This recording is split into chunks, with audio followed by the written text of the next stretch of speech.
There's a lot of talk these days about our physical immunity, but the fact is that our immune system is actually slowed down when we're in a state of fear, anxiety, or stress. And in light of today's spread of coronavirus, we're here today to talk to you a little bit about your fear and your emotional immunity and the effects that your fear might have on your body's ability to be strong and resilient at this important time. I'm Lauren Hubele. I'm a Gemmotherapy expert, author, and health coach here in San Marcos, Texas. Herbal expert Teri Brooks is joining us today from Minnesota. Welcome, Teri. Good afternoon, everyone. I'm happy to be here with everyone. And acupuncturist Maegan Lemp from St. Louis, Missouri. Welcome, Maegan. Hi, Lauren and Teri and everyone joining us. It's great to be with you. Great. Ladies, let's start with this term, emotional immunity. I think it's important to get clear on our definitions. When we're talking about physical immunity, we're talking about our body's ability to respond appropriately to pathogens and to decide if that pathogen should be taken on to strengthen them or should it be neutralized and eliminated. And the same is true for emotional experiences, whether they be positive or negative. Our body's constantly deciding whether to take that on and have it become part of us, or whether it should be neutralized and not allowed in. So Maegan, I'd love to hear more about your understanding of emotional immunity. Lauren, I love that definition of emotional immunity. That's such a great place to start. I think that my current understanding and my personal experience of emotional immunity is that we have the ability to adapt and to recalibrate with relative ease to whatever we are encountering, both internally and externally. You may remember that through the lens of Asian medicine, you've probably heard me say this, that life is considered a manifestation of qi. And that's important because that qi has a specific nature, which is movement. And in this context, we're talking about the nervous system when we're talking about emotional immunity. And the nervous system can be thought of as the wiring for our minds and our body. And we want that wiring to conduct and to facilitate communication within us, but we don't want it to surge and we don't want it to short circuit. Emotional immunity is our ability to ride the wave, both of our thoughts and experiences with resilience and with stability, and to find and re-find constantly our homeostasis moment by moment in a way that lets us return to a parasympathetic or a more restful state. Thanks, Maegan. That was beautiful. Thank you. Teri, what's your thoughts on emotional immunity and its definition? I've learned a lot about this in the last couple of years. I think for me, it's about shifting one's objective in life from avoiding pain to actually learning from it and finding meaning in it and recognizing that that pain will be part of the journey. Emotional immunity is not being able to resist or deny negative thoughts, but rather to observe them. If you can put them at a distance a little bit, that helps. And then without acting on them or automatically believing that they are absolutely true and that they don't necessarily represent the reality of the moment. I think observe, allow, and let the obtrusive negative or those building, troubling thoughts to pass without action on them. And I think that's where we get the word flow from. And Maegan has referred to much the same thing about dealing with it moment by moment and making that decision moment by moment to regain that balance or that teeter-totter balance at this in this instant. Right. I think this is so relevant right now for all of us, and riding the waves is exactly what we're all doing from the morning to our evening, right? So over the past 2 years, we've done considerable research on microdosing specific gemmotherapy extracts that were known to work with the nervous system. And what we discovered was that each one of these had a unique and profound effect on one's emotional state. And so over the last 2 years in clinical practices across the US, with a variety of practitioners using these with their clients, we've been able to suss out which ones are most useful, particularly in stressful situations like this. And in anticipation of the spread of coronavirus within the United States and the request for all of us to shelter in place, emotional health is of the greatest concern. As we sit in our homes and we wait and watch for what might happen, this sets our body up for a state of alarm. And we want to do everything we can right now to stay in a rest and digest place and contain our sympathetic nervous responses, keeping in this parasympathetic state. And while we can do this with certain activities such as meditation or during an acupuncture treatment or Tai Chi, we can also do this using gemmotherapy extracts and maintain it for longer periods of time. So I want to give a quick word here on dosing. When I'm talking about microdosing, I'm talking about 1 to 2 drops. And 2 doesn't mean it's better. So I would like everyone that decides to try this just to take 1 drop directly in your mouth and let that be. And if after a week or 2 you find it's not as effective, then you can consider using 2 drops. But we're trying to engage the subtle body here, the body that most influences your emotional state, without activating or other organ responses that these gemmotherapy extracts are also known for. So we've learned that certain extracts are more suited for mornings and some are more suited for evenings. And although we have dozens available, we're going to talk about ones that resonate with us and that perhaps we're using right now and for ourselves and for our family. I'll tell you one that I'm really drawn to right now, and that's silver birch seed. And silver birch seed is a tonic for the brain, but it's excellent for mental stress and giving us stamina. I take it first thing in the morning, and what silver birch seed does for me is it helps provide a container for all of these emotions and thoughts that are rapidly passing through me. I find that because it protects our dopamine levels, it also is useful at helping level moods and help with our forward motion. What I'm hearing from so many people right now is this lethargy and this almost physical exhaustion from not knowing, right? And not knowing what to expect. And I know a lot of people in the tech industry who are used to moving and working very hard are suddenly confined individually in their homes, and they are finding it difficult to focus on their work. I would recommend silver birch seed. And also to all you moms and dads out there homeschooling your children, I would also consider silver birch seed there.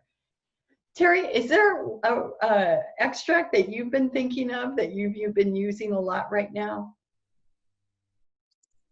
I really like silver lime. I've used it for quite a while and it seems really helpful at this time. I love this tree anyhow. It's basswood or tilia are other names for it. I find that it resolves that general underlying anxiety with a gentle but powerful calming and restorative feeling to it. For me, it seems like it can drain the nervous system of built up tension. I believe it's helped me with a spasmodic diaphragm that went undiagnosed for years. Test after test after test, nobody could figure it out. Finally, with deep breathing, I was able to manipulate it a little bit. And then between talking about gemmotherapy and homeopathy and different things, it became obvious that this is something I can control myself. It's not a life and death thing, and that Since using silver lime, I have not noticed nearly as much pain and tension in that left side of my body where the diaphragm tends to spasm. I've taken many, many cups of this as a tea, and it has not had the same results as the Gemmo does. Right. Wow. Beautiful, Teri. Good. So that was silver lime. And there's another extract, Maegan, that I know that you have quite an interest in. Yeah, Lauren, recently I have been using giant redwood. I have taken it personally, and I do love giant redwood, but I'm thinking more about specific clients who have had such great success with giant redwood. It seems to build our internal strength and stamina and sort of reinforces us from the ground up. That's the energy it has. It's great at a time when we feel like our foundation is a little bit shaky.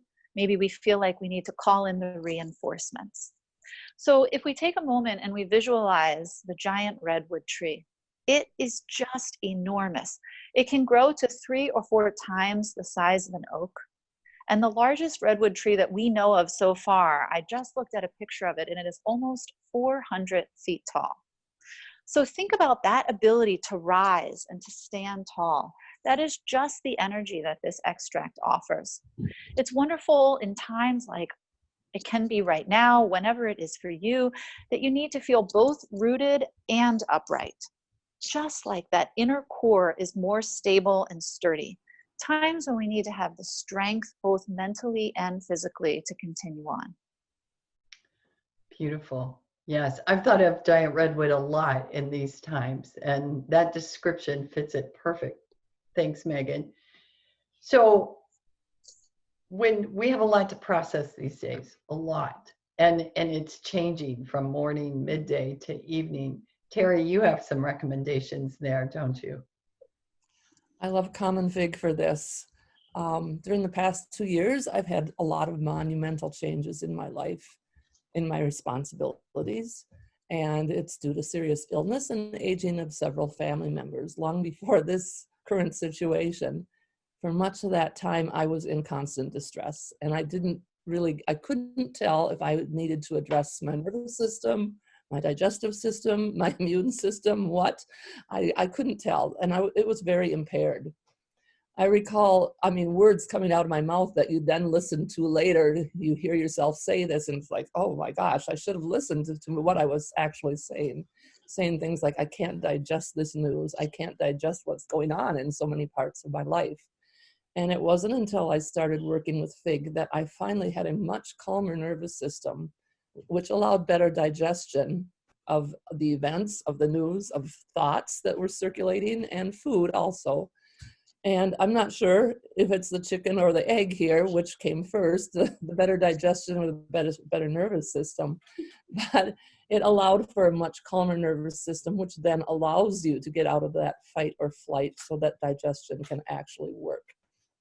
When I recently stopped taking FIG for a while because I added something else in, it became obvious in just a few days that I really needed to continue with it. And after restarting, it was just a day before I felt much better. Wonderful. You know, Teri, I've been recommending FIG to people before they read the news each evening. And because there's so much to process and take in, it might be something to consider for that. So I have a favorite extract that I actually turned to last night when I hit my wall of too much happening at once. And this was dog rose. Dog rose is known for calming hysterical states.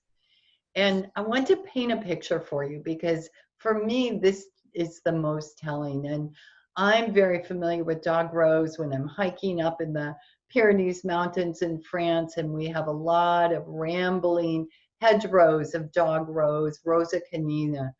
The plant itself lacks structure, right? It just rambles on, and it has thorns for protection.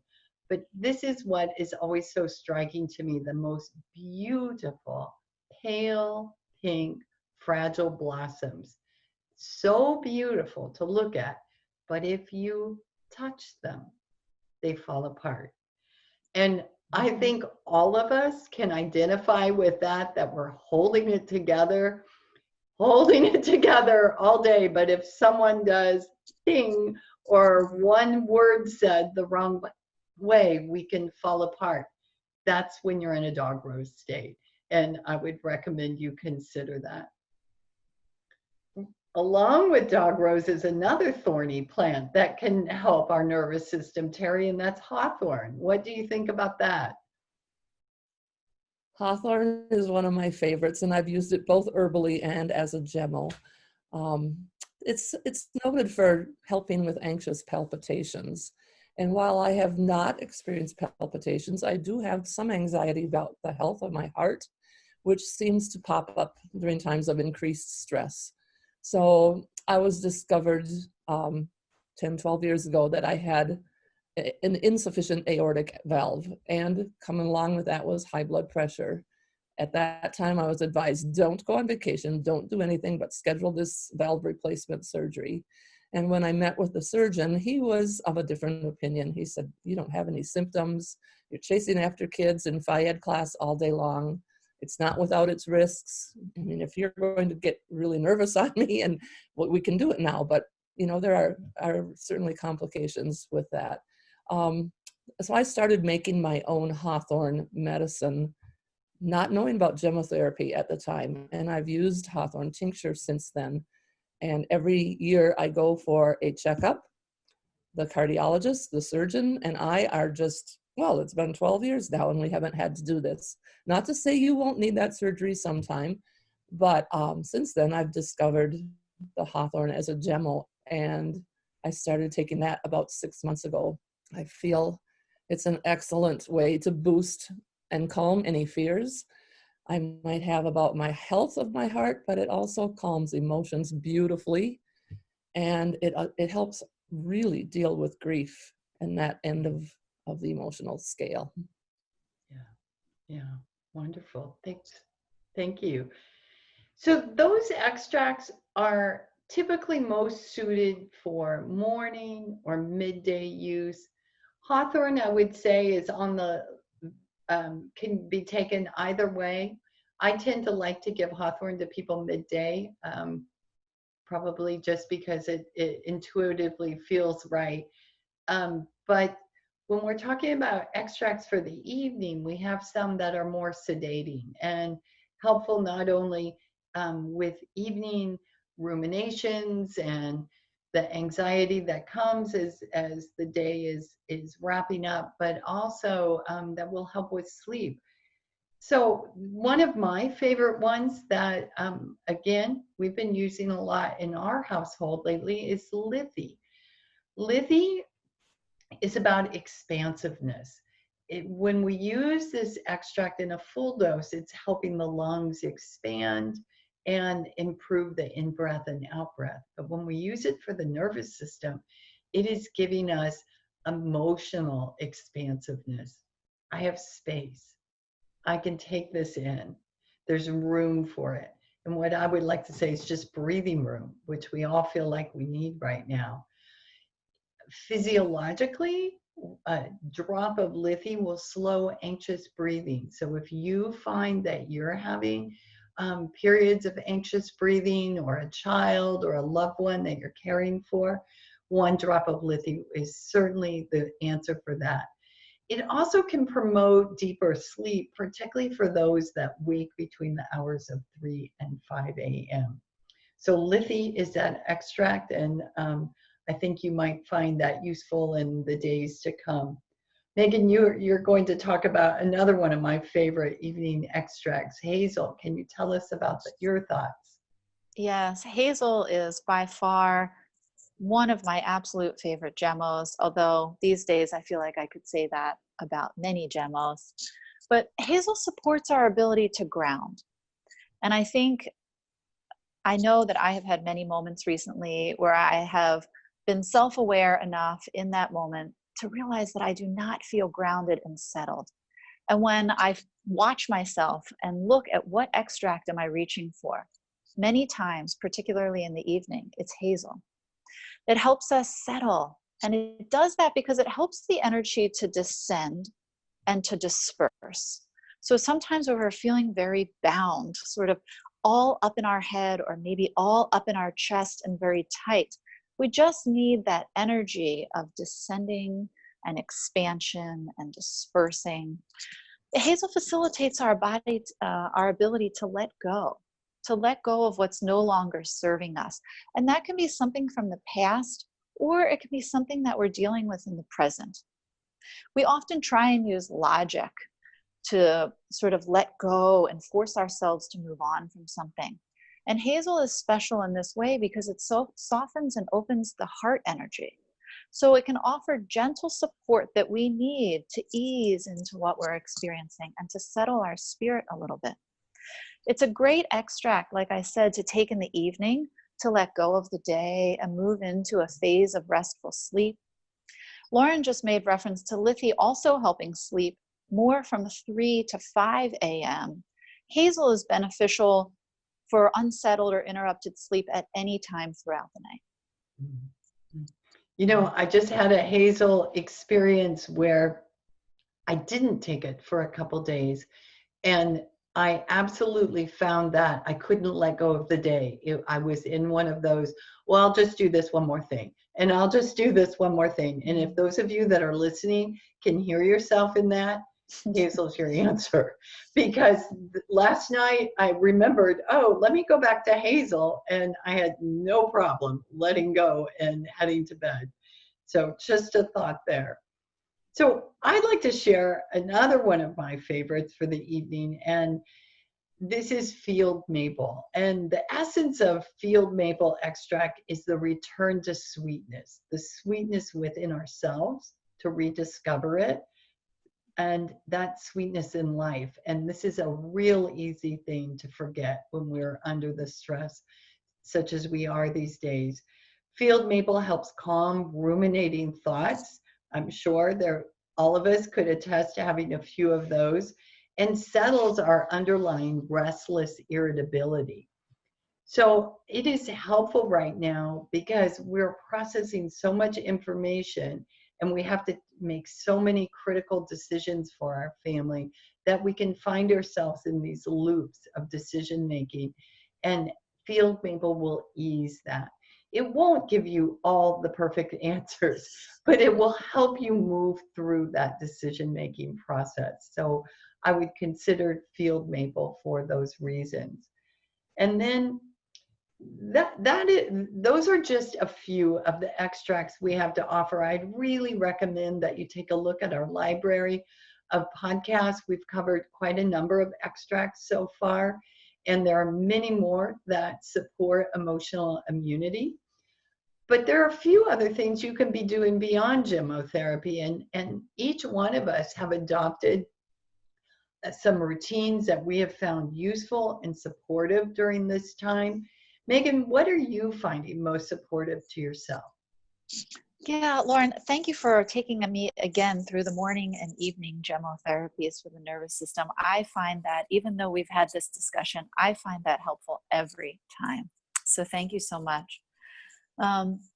You know, something that I started, a practice that I started and adopted when I was in acupuncture school, and that has just been the root and the center of all my self-nourishment since, has been my practice of abdominal breathing.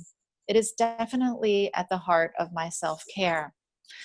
It's a return to our natural way of breathing, and it's grounding and nourishing to us, both physically and emotionally and mentally.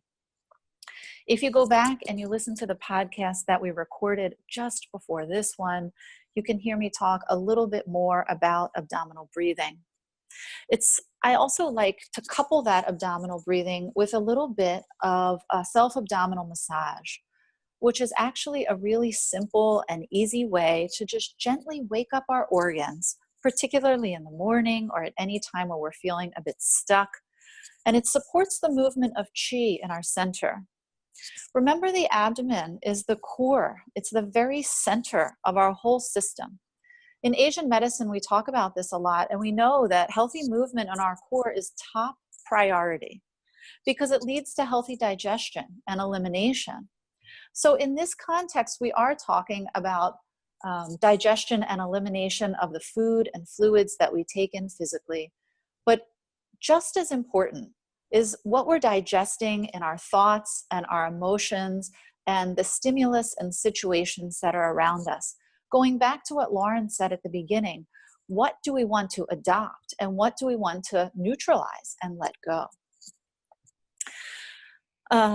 Following this ritual of doing a little bit of abdominal breathing and some abdominal massage, if I have time, I really love to also get outside. Right now, while most of us are distancing, it's more important than ever that we go outside and breathe fresh air and have a sense of normalcy and expansiveness. Try walking. This is a little bit different than exercising. Try walking at a pace that feels both sustainable and enjoyable to you. It's not about speed. For many of us, this is the only time throughout the day that we're not actively trying to accomplish something. It's just about finding a rhythm and showing up for yourself and being present. While you're doing this, it's also a great time to do a little bit of self-inquiry. I find that while I'm breathing or walking, it's just a more quiet space where I have a little bit more mental and emotional space to do a little bit of watching and a little bit of self-awareness. I once heard Eckhart Tolle say that the most important question you can ask yourself is, am I in resistance to the present moment? And I think that this is so relevant right now because that does not imply that we are in agreement or acceptance or even like what is happening. It's just the acknowledgement that we tend to spend a lot of time and energy resisting what is. And we can free that energy up to make decisions about what to do or what not to do from a more calm and clear space. Megan, that was so beautiful. Thank you so much. Teri, I know you have some thoughts for everyone on rituals for the day. I certainly agree with Megan that abdominal breathing is key. It's key to my sense of being able to handle what we're dealing with. I usually start the first thing in the morning when I wake up is I just say hello to myself, call myself by name. You're here. You're happy you're here. Offering thanks 3 times for another day. And then as I begin some deep abdominal breathing, I'm usually also doing a spinal twist kind of while I'm still laying in bed. So I'll put my upper, turn to my side, put the upper leg as far over the other as I can and stretch my opposite arm in the other direction. And that will give me a big release in the shoulder, both the hip, along the whole side of the body. And of course you do it on both sides, but continuing to do the deep abdominal breathing while doing that allows some of that tension to move very quickly. You wouldn't think you'd have to have tension in your body when you first wake up in the morning, but that's where we are right now. And following that, I always spend some time outdoors in nature every day as often as I can, let's say, observing, listening, smelling. Usually that's my afternoon break. The fact that nothing's changed for the birds and the squirrels, despite these big interruptions. I call my squirrels the monkeys of Minnesota and get a great deal of fun watching them. In the past few days, I've gone out and hear new songbirds that have not been here all winter. And I can stand and wait. And granted, I'm in a rural area, so that makes a difference, but I can stand and wait and hear a whole flock of geese fly overhead. I had the really fun experience of one of my favorite birds, which is a crane, sandhill crane. They came, I could hear them from a distance, and I wasn't sure where they were coming from, but standing still and waiting gives that sense of peace. And I knew they were getting closer, so sooner or later they're going to come. And look up, and they're like 2 enormous airplanes in the sky above you, especially when they're really close to you. And they're very noisy besides, so you get to hear, again, another bird sound, another call that's just nature, natural, nothing's changed in their lives. I expect soon, not yet in Minnesota, but maybe where the rest of you are, there'll be lovely fragrances to take note of. And then in the evening, I like to have a cup of one of my herbal tea blends from my garden. And I usually try to put it in a really special cup or mug before I go to bed. Teri, that's so beautiful. I want to join you for tea sometime. Thank you. Thank you. Well, anytime. Once we can all fly again, right? So I feel really fortunate that I've had a long time meditation practice in the morning, and it is certainly an anchor for me right now. But I was really fortunate about 6 months ago to do some training with one of my favorite meditation teachers, Susan Piver, who I would recommend to all of you. And Susan taught me a technique to improve my writing practice, and that is coupling it with my meditation practice. And so I'm a big fan of Insight Timer. And if you don't have that app, I highly suggest it. And the practice I use every morning is an equal amount of time for my meditation practice and my writing. And so I set the timer right now for 30 minutes, and I will do 15 minutes of sitting.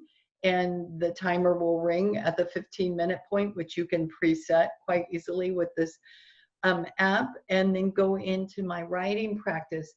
And generally, I can free write pretty easily. If you're a writer, this just comes. But today, it's harder. There's a lot of interference, right? And so what I've found is having some prompts. And one beautiful prompt right now is, what is my heart longing for today? This allows me to address that in however I plan my day. What are my fears today? And then recently I've been thinking this way is, what's one thing I can do that would make a difference for myself today? What's one thing I could do for my family? And what's one thing I could do for my community? And we need to remember, those of us with spiritual practices, that meditating for your community is absolutely useful. Praying or contemplative prayer for your community is also doing something for your community. You don't have to be out, because so many people are taxed with all the extra burdens today, but there are very small things you can be doing and sending that love out. So that's a practice I'd like to share with you. If you're curious to learn more, and I hope you are, I'd like to direct you to my website. If you'd like to learn about Gemmotherapy, I have classes and books and blog posts that could fill your days, if that's what you're looking for right now. And my website's at laurenhubele.com. And Maegan, where can listeners learn more about your practice? Yeah, if you'd like to learn a little bit more about me, Asian medicine combined with Gemmotherapy, or watch a quick video and demo of abdominal breathing, visit my website, which is aculemp.com. Beautiful. And Teri, what recommendations do you have for us today? Lauren, you and I are on the same wavelength. You were talking about field maple and the sweetness of life. And this is the book I brought down today. It is called The Sweetness of a Simple Life: Tips for Healthier, Happier, and Kinder Living from a Visionary Natural Scientist. Again, by Diana Beresford Kroger. She's amazing. I mean, I almost burst out laughing when you said sweetness, because I thought, perfect. I had it right here.